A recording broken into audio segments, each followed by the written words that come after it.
నమస్తే. మీ ఎర్రంరెడ్డి తిరుపతి రెడ్డి. సరిగ్గా 2.5 సంవత్సరాలు కావస్తా ఉంది కాంగ్రెస్ ప్రభుత్వం తెలంగాణలో అధికారంలోకి వచ్చి. ఈ 2.5 ఏండ్ల లోపల తెలంగాణ ఆర్థిక పరిస్థితి మొత్తం కూడా ఛిద్రమైపోయింది. తెలంగాణ లోపల అన్ని వ్యవస్థలు గాడి తప్పినాయి. ప్రధానంగా మనం 6 అంశాల గురించి ఈరోజు చర్చించుకుందాం. విద్య, వైద్యం, వ్యవసాయ రంగం, నీళ్లు, నిధులు, నియామకాలు. ఈ 6 అంశాల లోపల అట్టర్ ఫ్లాప్ అయింది కాంగ్రెస్ ప్రభుత్వం. ఈ యొక్క తెలంగాణ ప్రజల యొక్క భవిష్యత్తు అంధకారంలోకి నెట్టబడతా ఉంది.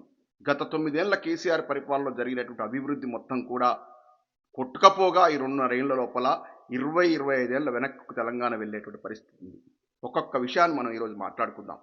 గతం లోపల రాజశేఖర్ రెడ్డి గారు ప్రజల యొక్క సంక్షేమానికి, ఆయన కాంగ్రెస్ పార్టీ ముఖ్యమంత్రి అయినా కూడా ఈరోజు మనం ఉటకించుకోవాలి. ఆయనే ప్రజా సంక్షేమం కోసం అనేక అభివృద్ధి కార్యక్రమాలతో పాటు సంక్షేమ పథకాలు తీసుకొచ్చారు. దాంట్లో ప్రధానమైనవి విద్యార్థులకు ఫీజు రియంబర్స్మెంటు, అదేవిధంగా రైతులకు ఉచిత కరెంటు, అదేవిధంగా ఎవరన్నా పేదోడికి రోగం వచ్చి ఏదన్నా అంటే ప్రాణాలు పోయేటటువంటి రోగం వచ్చి హాస్పిటల్ పోతే కార్పొరేట్ వైద్యం అందే విధంగా ఆ రోజు ఆరోగ్యశ్రీ పథకాన్ని తీసుకొచ్చాడు. అవి చరిత్ర పుటల్లో ఎప్పుడు నిలిచిపోతాయి. రాజశేఖర్ రెడ్డి గారిని చరిత్ర పుటల్లో అలా ఉంచుతాయి అంతే. అంత గొప్ప కార్యక్రమాలను తెలంగాణ రాష్ట్రం సిద్ధించిన తర్వాత, కేసీఆర్ గారికి అధికారంలోకి వచ్చిన తర్వాత, ఇది కాంగ్రెస్ పార్టీ ముఖ్యమంత్రి పెట్టింది కదా అని పక్కకు పెట్టలే, వాటిని ఇంకా మెరుగుపరిచిండు. అదే ఫీజు రియంబర్స్మెంట్ పదాన్ని సక్సెస్ఫుల్గా 9 ఏళ్ళు ప్రజలకు, అదే పేద విద్యార్థులకు అందించిండు. అదేవిధంగా ఉచిత వైద్యం ఏదైతే ఉందో ఆరోగ్యశ్రీ పథకాన్ని అలాగే కొనసాగించిండు కేసీఆర్ గారు. అదేవిధంగా ఉచిత కరెంటు విషయాన్ని కూడా అలాగే కొనసాగించండి. ఇంకా పైపెచ్చు రైతు సంక్షేమం కోసం ప్రపంచంలోనే తొలిసారిగా రైతు అకౌంట్లో పెట్టుబడి సాయాన్ని రైతు బంధు రూపంలో అందించినటువంటి ఘనత కేసీఆర్ గారికి వచ్చింది. ఎన్నో వినూత్న పథకాలు తీసుకొచ్చిండు. కళ్యాణ లక్ష్మి, షాదీ ముబారక్, అప్పుడే ఏదైతే పుట్టినటువంటి బిడ్డకు కూడా ఆరోగ్యం కోసం కేసీఆర్ కిట్లు, తల్లి సంక్షేమం కోసం పైసలు ఇవ్వడం, ఇలా ఎన్ని కార్యక్రమాలు, ఒకటా రెండా. పేద విద్యార్థులకు సీట్లు, తగిన సీట్లు అందుబాటులో లేవని చెప్పేసి ప్రతి జిల్లా హెడ్ క్వార్టర్ మెడికల్ కాలేజీలు, పేద విద్యార్థులకు కూడా ఒక కార్పొరేట్ స్థాయిలో విద్య అందించాలని 1000 గురుకులాలు, సంక్షేమానికి అసలు కేర్ ఆఫ్ అడ్రస్గా తెలంగాణ మారింది. దేశానికి దిక్సూచిగా మారింది. మరి ఇట్లా సంక్షేమం చేసి ఏమైనా రాష్ట్రాన్ని దివాలా తీయించిందంటే అది లేదు. ఏమైంది? వచ్చేటువంటి ఆదాయాన్ని ముబ్బడిగా పెంచాడు. ఎన్నో ఇండస్ట్రీస్ కేటీఆర్ గారు ఎంతో మంది ప్రపంచంలో ఉన్నటువంటి కార్పొరేట్లతో మాట్లాడి ఎన్నో ఇండస్ట్రీస్ పట్టుకొచ్చి హైదరాబాద్ను టెక్నికల్ హబ్గా తీర్చిదిద్దిండు, ఫార్మాస్యూటికల్ హబ్గా తీర్చిదిద్దిండు. ఐటీ రెవెన్యూ 60,000 కోట్ల నుంచి 9 ఏళ్లలో మనం రాష్ట్రం, తెలంగాణ రాష్ట్రం మన చేతికి వచ్చినప్పుడు 60,000 కోట్లు ఐటీ రెవెన్యూ హైదరాబాద్, దాన్ని 3.5 లక్షల కోట్ల పట్టకపోయాడు. అదేవిధంగా వరి పంట ప్రధానంగా తెలంగాణ రాష్ట్రం సిద్ధించినప్పుడు దానికి ఒక 10 రెట్ల వరి పంట తెలంగాణలో పెరిగింది. ఎందుకు పెరిగింది? కాళేశ్వరం అనేటువంటి ప్రపంచ బృహత్తర లిఫ్ట్ ఇరిగేషన్ ప్రాజెక్ట్ కట్టి ప్రతి ఎకరాకు సాగునీరు ఇవ్వడం కాదు, ప్రతి ఇంటికి తాగునీరు ఇచ్చినటువంటి ఘనత. అంటే ఎన్నడైనా మనం విశ్లేషించుకుందాం. ప్రతి ఒక్కరు తెలంగాణ పౌరులని కోరుతున్నా, విశ్లేషించుకోండి. ఎన్నడైనా మీరు నడియండా కాలంలో అలుగులు పోసిన చెరువులు చూసామా? ఎందుకు కేసీఆర్ పాలన లోపలే అంత చేంజ్ ఎట్లొచ్చింది? ఇప్పుడు కూడా చూడండి, ఇప్పుడు ఇంత వడదెబ్బ కొడుతుంది కదా, ఇంత 45 డిగ్రీల సెంటీగ్రేడ్ ఉంది కదా, అయినా కూడా చెరువులు నిండుకుండల్లా ఉన్నాయి. ఇవన్నీ కాళేశ్వర ఫలాలు కాదా? ఈ రావడంతో అబద్ధాలతో 6 గ్యారంటీలని దొంగ మాటలు చెప్పి, లంగ మాటలు పెట్టి, లపంగి మాటలు చెప్పి అధికారంలోకి వచ్చినటువంటి ప్రజాప్రభుత్వం అని తెలంగాణ ప్రజలు నిండా ముంచినటువంటి కాంగ్రెస్ ప్రభుత్వ పెద్దలు రాగానే ఏమైంది? అన్ని వ్యవస్థలు సర్వనాశనమైనవి. ఇవాళ విద్యను తీసుకుందాం.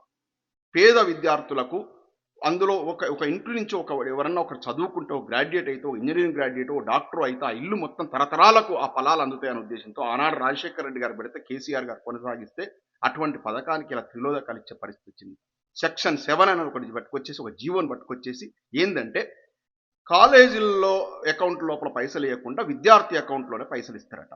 ఇప్పుడు దాదాపు 10,000 కోట్లు కళాశాలలకు, అన్ని రకాల కళాశాలకు, ఇంజనీరింగ్, ఫార్మసీ, డిగ్రీ కాలేజీలు, అన్ని జూనియర్కి అన్నిటికీ 10,000 కోట్ల పైన బాకీ పడ్డది కాంగ్రెస్ ప్రభుత్వం. ఇంతవరకు ఒక్క నయా పైసా ఇయ్యలే. ఆ పైసలు ఇవ్వదట. కానీ ఈ 2026-27 నుంచి అట డైరెక్ట్ విద్యార్థి ఖాతాలో పైసలు వేస్తారట. విద్యార్థి ఖాతాల పైసలు వీళ్ళ మొఖాలైనా వేసి రైతు బంధు వేయలే, రైతు భరోసా వేయలే, వేసిర్రా 3 విడతలు 4 విడతలు ఎగ్గొట్టిరు.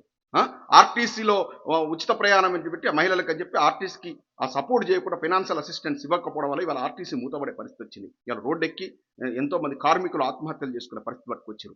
వీళ్ళు కాంగ్రెస్ ప్రభుత్వం చెప్పేటువంటి మాటలు నమ్మశక్యంగా ఉంటాయి. తులం బంగారం ఇచ్చిర్రా, అమ్మాయిలకు కాలేజీ పోయే అమ్మాయిల స్కూటీలు ఇచ్చిర్రా, అదేవిధంగా మహాలక్ష్మి పథకం కింద ప్రతి గృహిణికి అర్హత ఉన్న గృహానికి 2500 రూపాయలు ఇస్తామని ఇచ్చిర్రా, ఆసరా పెన్షన్ 4000 పెంచుతాను కేసీఆర్ గారు 200 రూపాయలు కాంగ్రెస్ గవర్నమెంట్ ఇస్తే 2000 చేశాడు, దాన్ని 4000 చేస్తామని ఇచ్చిర్రా, వికలాంగులకు 6000 ఇస్తా అన్నారు ఇచ్చిర్రా.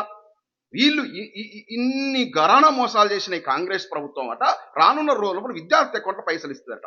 విద్యార్థి అకౌంట్లో వీళ్ళ మొక్కలకు పైసలు వేస్తారు. వేయకపోతే పరిస్థితి ఏం కావాలి? ఇప్పుడు ఆడ ఏం చేసింది, ఇలా కోర్టు వేరు కాలేజ్ యజమాని పోతే మంది కోర్టు ఏమన్నదంటే డైరెక్ట్ అడ్మిషన్ తీసుకునేటప్పుడే మీరు విద్యార్థి దగ్గర పైసలు తీసుకోండి కాలేజ్ యజమాని గురించి. రేపు కాలేజ్ యజమాన్యాలు ముక్కు బిండి పైసలు వసూలు చేస్తాయి విద్యార్థి దగ్గర.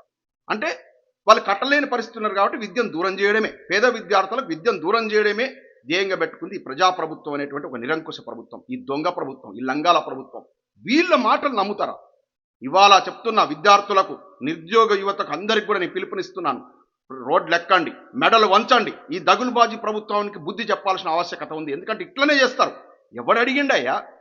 ఏమన్నా మోసం జరిగితే విజిలెన్స్ ఉంటుంది, కాలేజీలో మీరు రైడ్లు చేయండి, ఏమన్నా మిస్యూజ్ అయితే చూడండి, విద్యార్థుల సరిగ్గా వస్తువుల బయోమెట్రిక్ విధానం పెట్టండి. వాళ్ళకి ఇచ్చే పైసలు కాలేజీలకు ఇవ్వకుండా వాళ్ళ నడ్డి విరిచి నెల నెల వాళ్ళ అప్పులు తీసుకొచ్చేసి మొత్తం అప్పుల పాలైపోయినాయి కాలేజీలు మొత్తం కూడా ఇవాళ.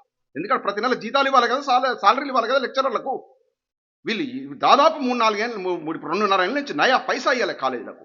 ఇది పరిస్థితి. అది అట్లా. నిన్న పోయి అపోలో ఆసుపత్రి ప్రారంభోత్సవానికి పోయి ఈయన 100వ అపోలో ఆసుపత్రిని చూడాలనుకుంటుండట రేవంత్ రెడ్డి గారు చెప్తా ఉన్నాడు. అంటే ప్రభుత్వ హాస్పిటల్లో మూలగబడ్డాయి. అక్కడ ఎంజిఎం మన ఎంజిఎం హాస్పిటల్ పక్కనే వరంగల్ లోపల సెంట్రల్ జైలు ఉండే, జైలును కూలగొట్టి బహుళ అంతస్తుల ఆసుపత్రి నిర్మాణానికి కేసీఆర్ పోవడం కాంగ్రెస్ ప్రభుత్వం వచ్చి ఇప్పటివరకు కంప్లీట్ చేయలేదు. హైదరాబాద్ లోపల గాంధీ వైద్యశాల ఎట్లుందో చూడాలి. ప్రభుత్వ వైద్యశాలలు మొత్తం ఇదైంది. నిన్న నేను ఒక చూశాను, కుక్కలు ఎలుకలు పీక్కుతున్నాయంట ఒక పేషెంట్ను, ఏది ప్రభుత్వ ఆసుపత్రి. ఇంత దౌర్భాగ్యమైన పరిస్థితులు నెలకొంటే ప్రభుత్వ ఆసుపత్రులను పట్టించుకోవు. 100వ అపోలో హాస్పిటల్ కోసం ఈయన కృషి చేస్తాడంట. అంటే ప్రైవేటైజేషన్, అంటే కార్పొరేట్ల గుప్పిట్లోకి విద్యను, వైద్యాన్ని ఇవన్నీ దాసోహం చేయడం కోసం శ్రీకారం చుట్టింది. ఓ పక్కమో మన మెట్రోను పబ్లిక్ ప్రైవేట్ భాగస్వామ్య మెట్రోనేమో ప్రభుత్వంలో విలీనం చేసుకుంటాడు. దాన్ని ఎందుకంటే దాన్ని మూతపెట్టే వ్యవహారం, దాన్ని కూడా కథం.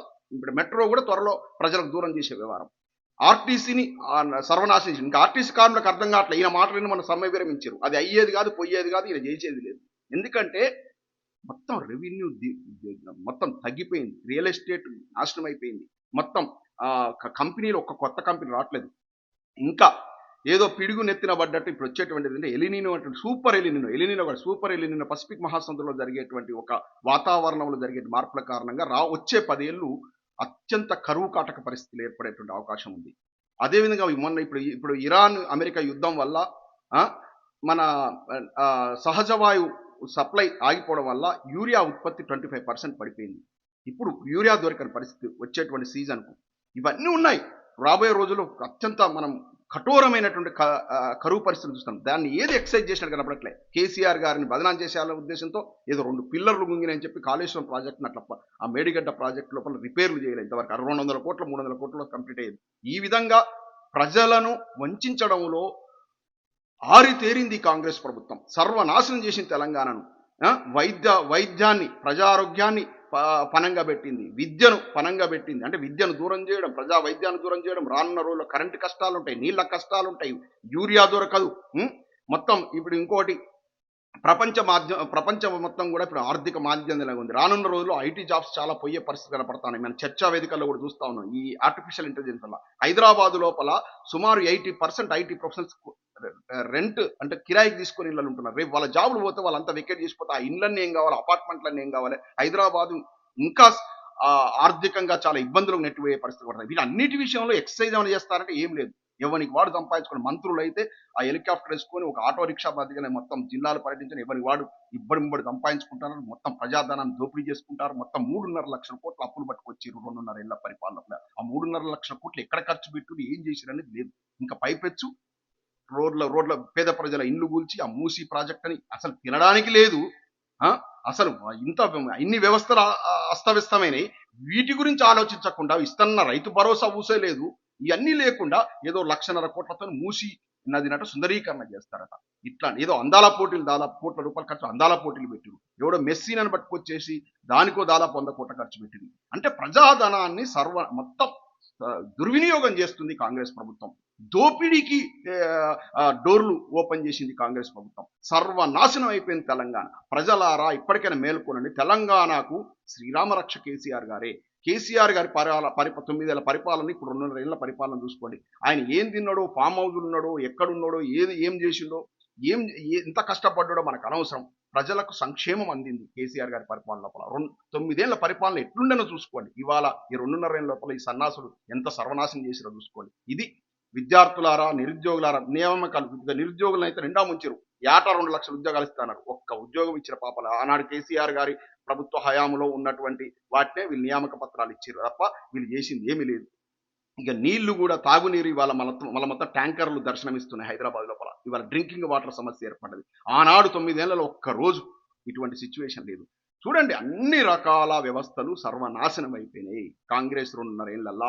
వచ్చే 2.5 ఏళ్ళు అయితే అసలు ఒళ్ళు గుగ్గురు పడతా ఉంది. ఎట్లుంటుందో ఈ సన్నాసులు ఎంత నాశనం చేస్తారో తెలంగాణని. ప్రజలారా మేల్కొనండి. ప్రజలారా ఎప్పటికప్పుడు మీరు ఏమైతుందిలే అనుకోవద్దు.